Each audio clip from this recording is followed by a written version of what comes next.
Salam, saudara yang saya kasihi di dalam nama Tuhan kita Yesus Kristus. Saya akan memberitakan Injil bagi saudara dengan tema Kristen Damai Sejahtera. Sebagaimana firman saya yang pertama, saya berkata bahwa Kristen Damai Sejahtera adalah murid-murid Kristus yang sejati, yang disebut Kristen, yang mendapatkan damai sejahtera daripada Tuhan kita Yesus Kristus. Dan damai sejahtera yang diberikan oleh Tuhan Yesus Kristus itu adalah bersifat rohani, tidak bisa dibatasi, tidak bisa dipengaruhi oleh situasi kondisi apapun. Sekalipun saudara dan saya mengalami kemerosotan secara lahiriah, secara jasmani, tetapi itu tidak mempengaruhi damai sejahtera yang Tuhan Yesus berikan bagi saudara dan saya. Dan video saya yang kedua, saya berkata bahwa Kristen Damai Sejahtera adalah Kristen yang punya kepastian keselamatan. Dan Kristen Damai Sejahtera adalah Kristen yang hidup di dalam damai sejahtera bersama-sama dengan Allah oleh Tuhan kita Yesus Kristus. Dan video saya yang ketiga, saya berkata bahwa Kristen Damai Sejahtera adalah Kristen yang harus aktif di dalam membawa damai kepada semua orang. Dan Kristen Damai Sejahtera adalah Kristen yang harus berusaha untuk hidup damai dengan semua orang. Dan Kristen Damai Sejahtera adalah Kristen yang harus terus mengejar sesuatu yang mendatangkan damai sejahtera. Dan video saya yang keempat, saya berkata bahwa Kristen Damai Sejahtera adalah Kristen yang diberikan amanat agung untuk memberitakan Injil, untuk memberitakan kabar baik bagi orang-orang pilihan Allah, bagi orang-orang yang jauh maupun orang-orang yang dekat. Karena melalui pemberitaan Injil ini merupakan sarana anugerah yang Tuhan berikan bagi orang-orang pilihan Allah. Karena itu saudara, di dalam video saya yang kelima ini, saya mengatakan bahwa Kristen Damai Sejahtera adalah Kristen yang dipercayakan sebagai utusan-utusan Allah yang resmi, baik oleh Kristus bahkan oleh surga, untuk memberitakan pelayanan pendamaian, untuk memberitakan berita pendamaian bagi orang-orang yang jauh maupun orang-orang yang dekat. Karena itu saudara, mari kita baca di dalam 2 Korintus pasal 5 ayat 18 sampai ayat 20a. Berkata demikian. Dan semuanya ini dari Allah yang dengan perantaraan Kristus telah mendamaikan kita dengan dirinya dan yang telah mempercayakan pelayanan pendamaian itu kepada kami.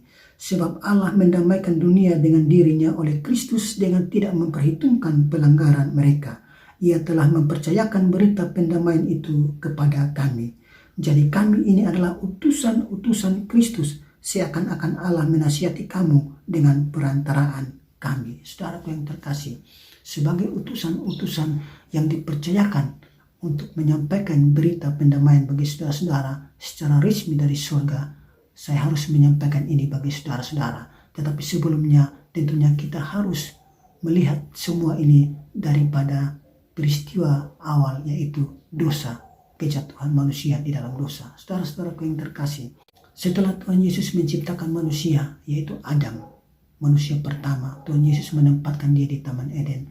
Lalu Tuhan Yesus memberikan perintah kepadanya, sebagaimana yang dikatakan di dalam Kejadian pasal 2 ayat 16 berkata, lalu Tuhan Allah memberi perintah ini kepada manusia, semua pohon di taman ini boleh kau makan buahnya dengan bebas, tetapi pohon pengetahuan tentang yang baik dan yang jahat itu janganlah kau makan buahnya, sebab pada hari engkau memakannya, pastilah engkau mati. Saudaraku yang terkasih, perintah ini dilanggar oleh Adam. Sehingga kalau kita baca di dalam Kejadian pasal 3 ayat 6, Adam jatuh di dalam dosa.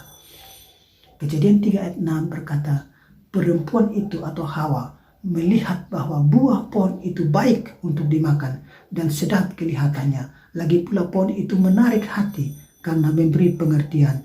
Lalu ia atau Hawa mengambil dari buahnya dan dimakannya. Dan diberikannya juga kepada suaminya atau Adam yang bersama-sama dengan dia. Dan suaminya pun memakannya.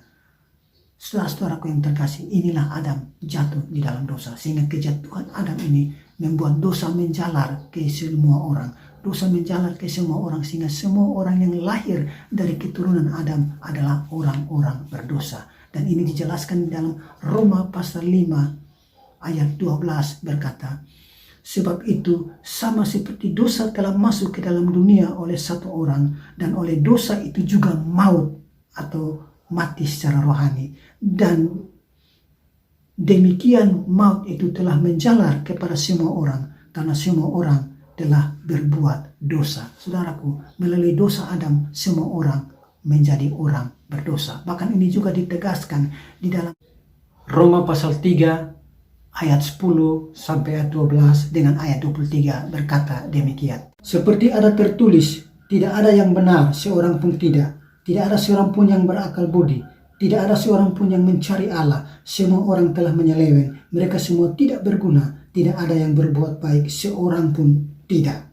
Karena semua orang telah berbuat dosa dan telah kehilangan kemuliaan Allah. Saudaraku yang terkasih, dosa satu orang membuat semua orang menjadi berdosa. Dan dosa itu terus menjalar sampai kepada ciptaan manusia yang terakhir. Saudaraku, saya mengatakan bahwa dosa ini akan membawa manusia masuk ke dalam neraka. Karena upah dosa itu ialah maut. Roma pasal 6 ayat 23a berkata, sebab upah dosa ialah maut. Maut di sini adalah kematian kekal. Pertama-tama manusia jatuh di dalam dosa, manusia mengalami kematian secara rohani, yaitu mengalami keterpisahan dengan Allah. Tetapi jika dia tidak bertobat, maka dosa itu akan membawa dia kepada kematian kekal, yaitu upah dari dosa itu. Dia akan mendapatkan kematian kekal, yaitu neraka. Kalau dia bertobat, maka dia akan diselamatkan. Saudara-saudaraku yang terkasih, Allah adalah Allah yang maha kasih. Allah adalah Allah yang maha tahu, sehingga di dalam kemahatauannya ia melihat bahwa nanti dosa akan menjalar ke dalam dunia, sehingga sebelumnya ia telah menentukan anaknya, yaitu Yesus Kristus, untuk datang dan sebagai penebus dosa manusia. Itu kita bisa baca di dalam Efesus pasal 1 ayat 9 sampai ayat 10 berkata demikian. Sebab ia telah menyatakan rahasia kehendaknya kepada kita sesuai dengan rencana kerelaannya, yaitu rencana kerelaan yang dari semula telah ditetapkannya di dalam Kristus sebagai persiapan penggenapan waktu untuk mempersatukan di dalam Kristus sebagai kepala segala sesuatu, baik yang di sorga maupun yang di bumi. Saudara-saudaraku yang terkasih, Kristus telah ditentukan sebagai pendamaian. Kristus telah ditentukan untuk menebus dosa manusia. Dan kita bisa bandingkan juga di dalam Galatia 4 ayat 4 berkata demikian. Tetapi setelah genap waktunya, maka Allah mengutus anaknya yang lahir dari seorang perempuan dan takluk kepada hukum Taurat, supaya kita diterima menjadi anak. Saudaraku yang terkasih, Tuhan Yesus ditentukan supaya dia datang dan dia takluk kepada hukum Taurat, supaya kita orang-orang berdosa ini ditebus. Kita orang-orang berdosa ini menjadi anak-anak Allah. Saudaraku yang terkasih, Tuhan Yesus telah ditentukan. Saudara-saudaraku yang terkasih, setelah waktunya genap, Tuhan Yesus datang. Dan pada waktu Tuhan Yesus datang, Tuhan Yesus mengatakan juga itu kepada orang-orang percaya. Sebagaimana di dalam Markus pasal 1 ayat 15 berkata demikian. Katanya atau kata Yesus, waktunya telah genap, kerajaan Allah sudah dekat, bertobatlah dan percayalah kepada Injil. Tuhan Yesus berkata bahwa waktunya sudah genap, dia sudah ada, dia ini adalah kerajaan itu, bertobatlah dan percayalah kepada Injil. Saudaraku yang terkasih, Tuhan Yesus telah datang, dia yang tidak berdosa, dia yang tidak mengenal dosa, telah diutus oleh Allah supaya menanggung dosa kita, saudara-saudaraku, supaya saudara dan saya ditebus. Dia datang dan dia menanggung segala dosa kita di atas kayu salib. Dia menderita, dia menyerahkan tubuhnya untuk dipakukan di salib, dan darahnya tercurah untuk penebusan dosa. Karena itu saudara, kita bisa bandingkan dan kita bisa baca di dalam Pertama Petrus 2 ayat 22 sampai 24 berkata, ia tidak berbuat dosa dan tipu tidak ada dalam mulutnya. Ketika ia dicaci maki, ia tidak membalas dengan caci maki. Ketika ia menderita, ia tidak mengancam, tetapi ia menyerahkannya kepada Dia yang menghakimi dengan adil. Ia sendiri telah memikul dosa kita di dalam tubuhnya di kayu salib, supaya kita yang telah mati terhadap dosa hidup untuk kebenaran. Saudaraku yang terkasih di dalam nama Tuhan kita Yesus Kristus. Kristus telah mati bagi kita, saudaraku. Dia telah menebus kita. Dirinya telah dipakukan di atas kayu salib untuk menebus dosa-dosa kita, sehingga kita mendapatkan pengampunan dosa. Dan ini juga bisa kita baca di dalam Galatia 3 ayat 13 sampai 14a berkata, Kristus telah menebus kita dari kutuk hukum Taurat dengan jalan menjadi kutuk karena kita, sebab ada tertulis, terkutuklah orang yang digantung pada kayu salib. Yesus Kristus telah membuat ini supaya di dalam Dia berkat Abraham sampai kepada bangsa-bangsa lain. Saudaraku yang terkasih, kita yang sebenarnya terkutuk digantikan oleh Kristus. Kristus menjadi terkutuk sehingga dia digantung di kayu salib, sehingga terkutuklah orang yang digantung di atas kayu salib. Supaya apa, saudara-saudara? Supaya berkat Abraham sampai kepada bangsa-bangsa lain, supaya orang-orang lain atau bangsa-bangsa lain menjadi percaya kepada Kristus karena perbuatannya, karena tindakannya, karena ketaatannya sampai mati di atas kayu salib, telah mencurahkan darahnya, tubuhnya untuk penebusan dan pengampunan dosa bagi saudara dan saya. Ini merupakan karya Kristus bagi saudara dan saya. Karena itu saudara, Kristus telah menyerahkan semuanya ini di atas kayu salib, sehingga peristiwa atau karya salib atau penyataan salib mempunyai 4 tujuan. Tujuan salib yaitu yang pertama, penebusan, yaitu pengampunan dosa. Efesus pasal 1 ayat 7 berkata, sebab di dalam dia dan oleh darahnya kita beroleh penebusan, yaitu pengampunan dosa. Yang kedua, kita orang-orang berdosa didamaikan dengan Allah. 2 Korintus pasal 5 ayat 19a berkata, sebab Allah mendamaikan dunia dengan dirinya oleh Kristus dengan tidak memperhitungkan pelanggaran mereka. Yang ketiga, saudaraku, kita orang-orang yang berdosa ini dibenarkan oleh Allah. 2 Korintus 5 ayat 21 berkata, dia yang tidak mengenal dosa dibuatnya menjadi dosa karena kita, supaya di dalam dia dibenarkan oleh Allah. Saudara-saudaraku, kita bisa bandingkan di dalam Kolose 1 ayat 22 berkata, sekarang diperdagangkannya di dalam tubuh jasmani Kristus oleh kematiannya, untuk menempatkan kamu kudus dan tak bercela dan tak bercacat di hadapannya. Saudaraku yang terkasih, yang keempat yaitu kita mendapatkan kehidupan kekal dan kepastian keselamatan. Yohanes 10 ayat 28-30 berkata, dan aku memberikan hidup yang kekal kepada mereka, dan mereka pasti tidak akan binasa sampai selama-lamanya, dan seorang pun tidak akan merebut mereka dari tanganku. Bapakku yang memberikan mereka kepadaku lebih besar daripada siapapun, dan seorang pun tidak dapat merebut mereka dari tangan Bapa. Aku dan Bapa adalah satu. Haleluya, saudaraku yang terkasih. Ini 4 tujuan karya Kristus di atas salib. Saudaraku yang terkasih, inilah berita pendamaian yang saya sampaikan kepada saudara-saudara. Karena itu saudara, sebagai hamba Yesus Kristus, sebagai utusan Kristus yang diutus secara resmi untuk memberitakan berita pendamaian dari surga bagi saudara, saya mengatakan kepada saudara, baik saudara yang ada di dalam kekristenan. Kenapa saya berkata bahwa berita ini harus disampaikan kepada orang-orang Kristen? Karena di dalam kekristenan itu ada Kristen sungguh-sungguh dan ada Kristen yang tidak sungguh-sungguh. Dan Kristen yang tidak sungguh-sungguh ini adalah, mereka itu adalah Kristen yang hanya di mulut saja. Mereka itu adalah Kristen yang mengaku dari mulut bahwa mereka Kristen, tapi pada dasarnya mereka tidak sungguh-sungguh. Mereka adalah Kristen KTP, mereka adalah Kristen formalitas, mereka adalah Kristen keturunan, nenek bayi mereka Kristen, orang tua mereka Kristen, lalu mereka juga ikut jadi Kristen, tapi pada dasarnya mereka bukan Kristen yang sungguh-sungguh. Karena berita pendamaian ini juga harus diberitakan kepada mereka yang tidak sungguh-sungguh. Dan tentunya mereka ini ada di tengah-tengah kekristenan.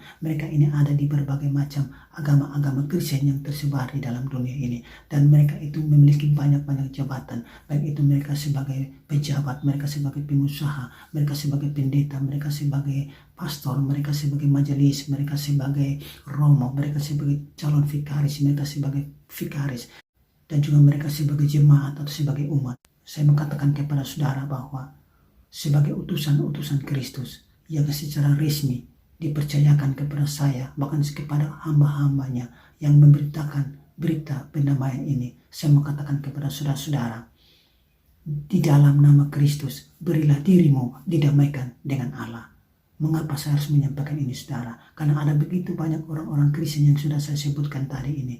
Mereka mengatakan dengan mulut bibirnya, mereka adalah orang-orang percaya. Mereka sudah memberi dirinya didamaikan dengan Allah. Mereka sudah mendapatkan pendamaian dari Allah. Tetapi pada saat yang sama, mereka hidup di dalam dosa. Mereka hidup di dalam kebijatan moral.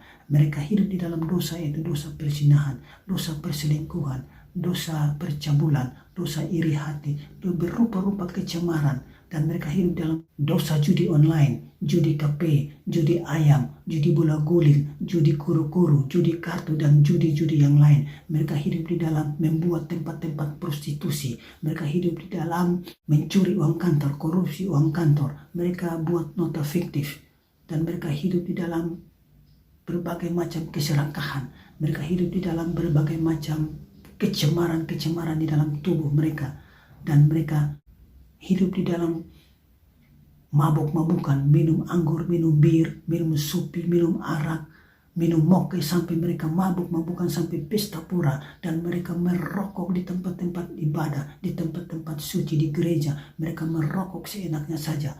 Dan mereka hidup di dalam rupa-rupa kecemaran, rupa-rupa dosa, suwangi. Mereka hidup di dalam menyembah kepada arwah-arwah, menyembah kepada setan. Mereka percaya kepada sinkretisme atau dua Allah. Di satu sisi mereka percaya kepada Allah, tetapi di sisi yang lain mereka percaya kepada arwah-arwah. Mereka percaya kepada jawaban-jawaban daripada doa-doa orang mati. Dan ini merupakan perbuatan dosa yang sebenarnya saudara belum memberi dirimu didamaikan dengan Allah. Kalau saudara memberi dirimu didamaikan dengan Allah, maka saudara harus hidup di dalam kebenaran. Sebagaimana yang dikatakan di dalam 2 Korintus pasal 5 ayat 15 berkata demikian. Dan Kristus telah mati untuk semua orang, supaya mereka yang hidup tidak lagi hidup untuk dirinya sendiri, tetapi untuk Dia yang telah mati dan telah dibangkitkan untuk mereka. Saudaraku, jika saudara bilang saudara sudah memberi dirimu didamaikan dengan Allah, tetapi pada saat yang sama saudara masih hidup di dalam kebejatan moral, saudara masih hidup di dalam dosa, maka saudara belum memberi dirimu didamaikan dengan Allah. Karena saudara yang sudah percaya kepada Kristus, saudara yang sudah hidup di dalam Kristus, saudara yang sudah memberi dirimu didamaikan dengan Kristus, maka kehidupan yang lamamu sudah berlalu dan saudara sudah hidup di dalam kehidupanmu yang baru, yaitu di dalam Kristus. Sebagaimana yang dikatakan di dalam 2 Korintus pasal 5 ayat 17 berkata demikian.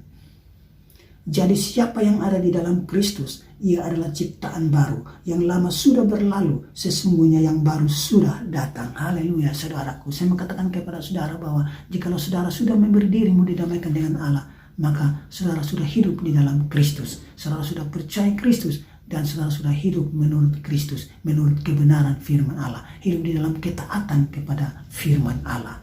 Karena itu saudara, saya mengatakan kepada saudara yang ada dalam kekristenan, berilah dirimu dinamakan dengan Allah.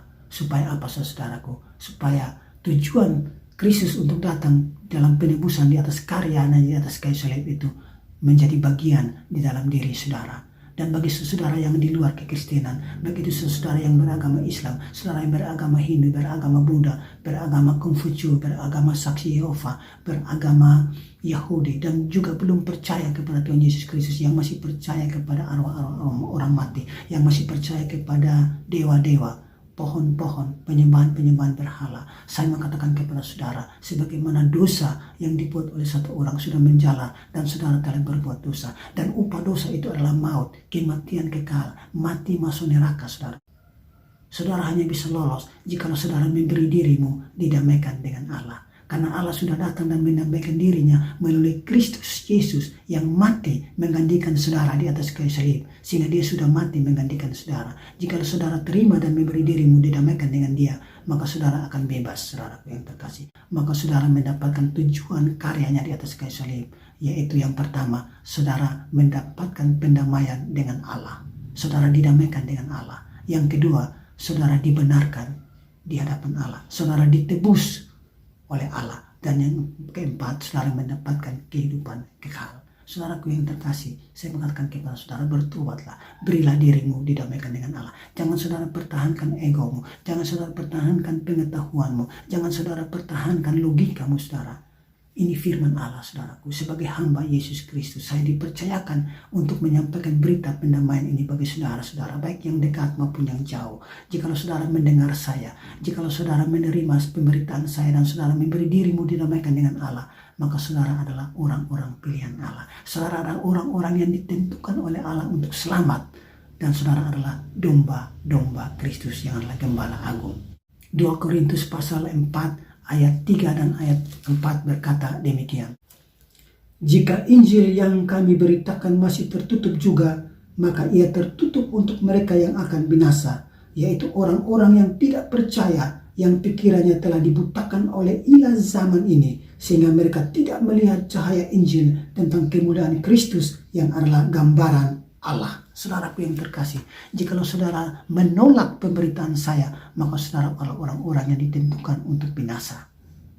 Tetapi jikalau saudara menerima pemberitaan saya, saudara menerima berita pendamaian dan memberi dirimu didamaikan dengan Allah, dan saudara percaya kepada Yesus Kristus, maka saudara adalah orang-orang yang ditentukan oleh Allah untuk selamat. Dan orang-orang yang bisa percaya, orang-orang yang bisa menerima pemberitaan saya adalah orang-orang yang adalah orang pilihan Allah, adalah orang-orang yang telah ditentukan oleh Allah untuk selamat, dan mereka itu adalah domba-domba Kristus yang adalah gembala agung. Kita bisa bandingkan itu di dalam Yohanes pasal 10 ayat 24-26 berkata, maka orang-orang Yahudi mengelilingi dia dan berkata kepadanya, berapa lama lagi engkau membiarkan kami hidup dalam kebimbangan? Jikalau engkau Mesias, katakanlah terus terang kepada kami. Yesus menjawab mereka, aku telah mengatakannya kepada kamu, tetapi kamu tidak percaya. Pekerjaan-pekerjaan yang kulakukan dalam nama Bapa-Ku, itulah yang memberikan kesaksian tentang aku. Tetapi kamu tidak percaya, karena kamu tidak termasuk domba-dombaku. Haleluya, saudaraku yang terkasih. Jikalau saudara menerima pemberitaan saya, dan saudara memberi dirimu didamaikan dengan Allah, dan saudara percaya sungguh-sungguh kepada Tuhan Yesus Kristus, maka saudara adalah domba-domba Allah. Karena domba-domba Allah yang bisa mendengar, domba-domba Allah yang bisa percaya, domba-domba Allah yang mengenal dan mengikuti suara gembalanya yang ia berikan dan sampaikan melalui hambanya, yaitu saya sebagai utusannya untuk memberitakan berita pendamaian bagi saudara. Dan jika saudara menerimanya, maka saudara adalah orang-orang pilihan Allah.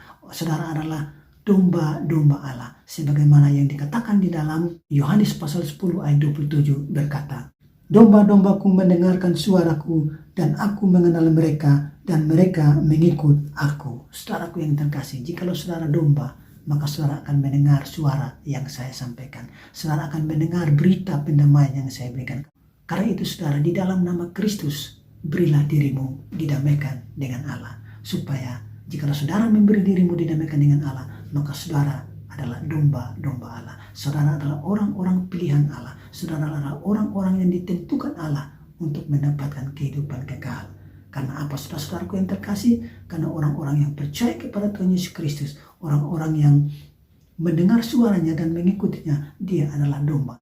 Karena bagi saudara yang mendengar dan mengikutinya, saudara telah mendapatkan tujuan karya Kristus di atas salib. Yaitu tujuan Kristus di atas salib, yaitu yang pertama, saudara sudah didamaikan dengan Allah. Yang kedua, saudara telah mendapatkan penebusan atau pengampunan dosa. Yang ketiga, saudara dibenarkan oleh Allah. Dan yang keempat, saudara mendapatkan hidup kekal atau kepastian keselamatan di dalam surga. Bagi saudara yang tidak menerima, bagi saudara yang menolak pemberitaan saya, bagi saudara yang menolak akan berita pendamaian yang saya sampaikan kepada saudara-saudara, saudara menolaknya, maka saudara bukan orang-orang yang ditentukan untuk selamat, tetapi saudara adalah orang-orang yang ditentukan untuk binasa, sebagaimana yang dikatakan di dalam 2 Korintus pasal 4 ayat 3 dan ayat 4 demikian. Jika Injil yang kami beritakan masih tertutup juga, maka ia tertutup untuk mereka yang akan binasa, yaitu orang-orang yang tidak percaya, yang pikirannya telah dibutakan oleh ilah zaman ini, sehingga mereka tidak melihat cahaya Injil tentang kemuliaan Kristus yang adalah gambaran Allah. Saudaraku yang terkasih, karena itu saudara-saudara, saya mengatakan kepada saudara, percayalah sungguh-sungguh pada Tuhan Yesus Kristus. Berilah dirimu didamaikan dengan Allah, saudaraku. Jikalau saudara memberi dirimu didamaikan dengan Allah, maka saudara pantas dan saudara layak disebut Kristen damai sejahtera, karena saudara punya kepastian keselamatan. Saudara mendapatkan tujuan dari karya Kristus di atas kayu salib, yaitu yang pertama, saudara didamaikan dengan Allah. Saudara mendapatkan penebusan, yaitu pengampunan dosa. Saudara dibenarkan di hadapan Allah, dan saudara mendapatkan kehidupan yang kekal atau kepastian keselamatan. Percayalah dan terimalah berita pendamaian yang saya sampaikan kepada saudara. Di dalam nama Kristus, berilah dirimu didamaikan dengan Allah.